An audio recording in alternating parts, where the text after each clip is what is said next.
আমি বাসায় বসে একদিন কবিতা আবৃত্তি করছি ঠিক এইভাবে। দুর্গমগিরি কান্তার মরু দুস্তর পাড়া বারো হে, লঙ্ঘিতে হবে রাত্রি নিশীথে যাত্রীরা হুঁশিয়ার। পাশ থেকে আমার ছোট ভাই বলতেছে, গাড়িটা কি তুই চালাবি?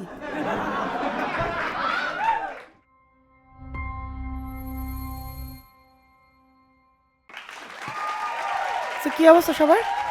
হ্যাঁ, দেখতে পাচ্ছি সবার অবস্থায় খুব ভালো।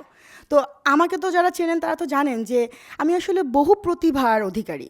মানে আমি স্ট্যান্ড আপ কমেডি করি, আমি কবিতা আবৃত্তি করি, আমি গান গাইতে পারি। তো যদিও আমার বাসার লোকজন পাত্তা দেয় না, নেভার মাইন্ড। তো আমি বাসায় বসে একদিন কবিতা আবৃত্তি করছি ঠিক এইভাবে। দুর্গমগিরি কান্তার মরু দুস্তর পাড়া বারো হে, লঙ্ঘিতে হবে রাত্রি নিশীথে যাত্রীরা হুঁশিয়ার। পাশ থেকে আমার ছোট ভাই বলতেছে, গাড়িটা কি তুই চালাবি? মানে ভাই, আমি কবিতাও আবৃত্তি করতে পারবো না, হুঁশিয়ার বলছি মানে কি আমি যাত্রীদেরকে খালে ফেলে দিব নাকি? মানে যাই হোক, এই কবিতা আবৃত্তি করার একটা ব্যাপার আছে, সেটা হলো যে ইদানিং আমার মনে হচ্ছে একটু অভিযান করতে হবে। মানে আমার খুব অ্যাডভেঞ্চারাস মাইন্ড। তো আমার ছোটো ভাইকে গিয়ে ফার্স্টে বললাম যে ওকে একটু রাজি করাইতে হবে, কারণ আম্মা তো আবার কোথাও একা যেতে দিবে না, আবার কথায় কথায় বলবে মাগরিবের আগে ঘরে ফিরিস।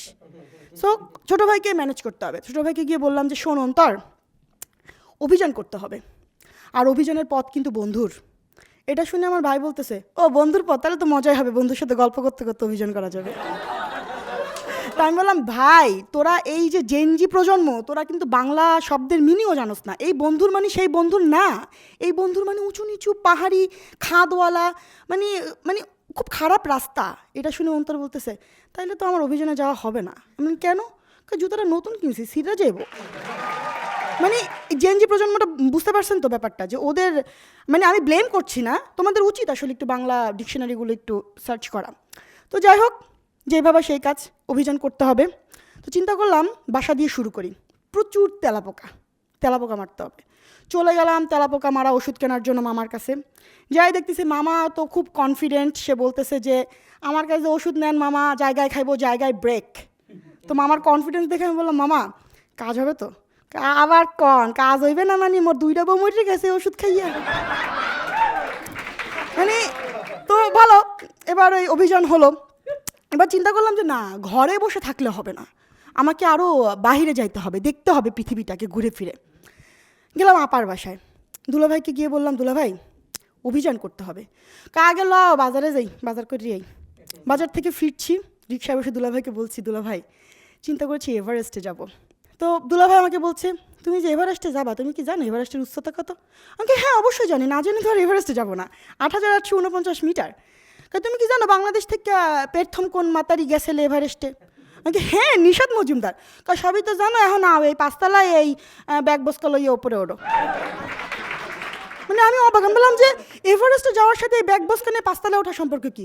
কি হুমসি পর্বতে যার ব্যাগ বস্কা হেই কান্দে করে উপরে ওঠে। মানে সিরিয়াসলি দুলাভাই আসলে আমাকে এগুলো বলছে।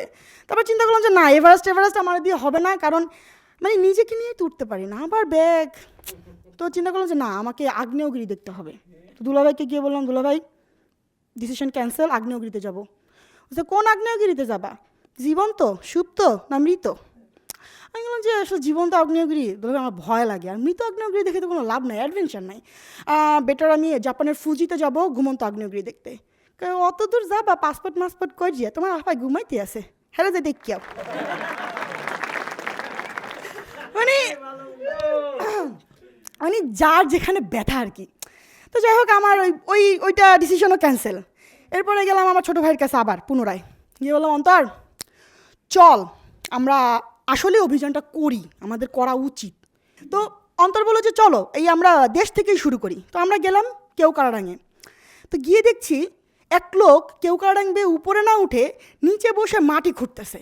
তো আমরা খুবই অদ্ভুত হয়ে লোকটাকে জিজ্ঞেস করলাম, ভাই আপনি এই কেওক্রাডাঙে মাটি কেন খুঁড়ছেন? আরে আফার কইয়ের না, মোর পোলাগ্গা পরীক্ষার খাতায় 2 মিটার কম লেখকে থুই আইছে, হেই পিনে কাঠটা ছোটো বানাইতে আছে। তো আমরা চিন্তা করলাম যে না ঠিক আছে, এখানে আর বেশিক্ষণ থাকা ঠিক হবে না, যদি বাই চান্স ছোটো করেই ফেলে। তখন আমি অন্তরকে বললাম, অন্তর আমাদের আরও নতুন কিছু করা দরকার। বাসায় বসে প্ল্যান হলো আমরা দুজন বাঘ দেখতে যাব। কোথায় যাব? সুন্দরবন যাব। আমি তো রেডি, অন্তরও রেডি টেডি হয়ে বসে আছে। আমি বললাম, কী রে বেটা, বাইরেও না কায়? কায়ে দেহ না ঘরের দুয়ারে একখান কুত্তা বইয়ে রয়েছে। তো যাই হোক, অ্যাট লাস্ট কিন্তু আমরা সুন্দরবনে গেছি, আমরা দুই ভাই বোন মিলে। সুন্দরবনে গিয়ে আমি তো বাইনোকুলার দিয়ে মোটামুটি গাছের ফাঁকা দিয়ে বান্দর দেখতেছি কতক্ষণ, চিত্রা হরিণ দেখতেছি কতক্ষণ, হঠাৎ করে দেখি একটা বাঘ। How my god, royal Bengal tiger! আমি অন্তরকে বললাম, অন্তর দেখ বাঘটা কত বড়। অন্তর দৌড়ায় আর কি, তুইও দৌড়া, বাঘটা বড় না, তোর দিকে আইতে আছে। তো যাই হোক, এরপর থেকে আমরা অভিযান শেষ করে দিয়েছি আসলে, কারণ আমার মনে হয়েছে যে আমাদের একটু মানে পূর্ব প্রস্তুতি নিয়ে অভিযানে নামা উচিত। ইদানিং আবার দেখা যাচ্ছে বিভিন্ন ধরনের অভিযান হয়, বাজার অভিযান হয়, চোর ধরা অভিযান হয়। এদিকে আমাদের এলাকার ইয়াবা বজলু ধরা পড়ছে পুলিশের অভিযানে। তো খুব ভালো কথা, কোর্টে উঠাইছে। এরপরে সেই আদালতে উঠানোর পরে বিচারক তাকে বলছে যে আপনি যে ইয়াবা ব্যবসা করতেন, আপনার তো এখন ফাঁসি হয়ে যাবে।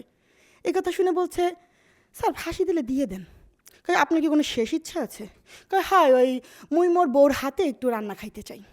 বিচারক ইমোশনাল হয়ে গেছে, বলতেছিল লোকটা মরে যাবে, শেষ ইচ্ছা বউর হাতে রান্না খাওয়া। তো ওকে কাছে ডেকে বলল, ইয়াবা বজলু, তুমি তোমার বউকে অনেক ভালোবাসো না? এটা শুনি ইয়াবা বজলু বলছে, আরে রাহেন স্যার, আর রান্না খাইলে মরে এমনি মরে যেতে মন চায়। তো যাই হোক, অভিযান অনেক হয়েছে, আরও অভিযান করব। আসলে আমি একটু স্লিম হওয়ার ট্রাই করছি, যাতে অভিযানে গেলে একটু নিজেকে লাইট লাগে। আর তারপর আমি এভারেস্টে যাব এবং নেক্সট এভারেস্টের ঘটনা নিয়ে আপনাদের সাথে হয়তো বা কিছু বলতে পারি যদি কখনো যাই। আজকে এখানেই, বাই বাই।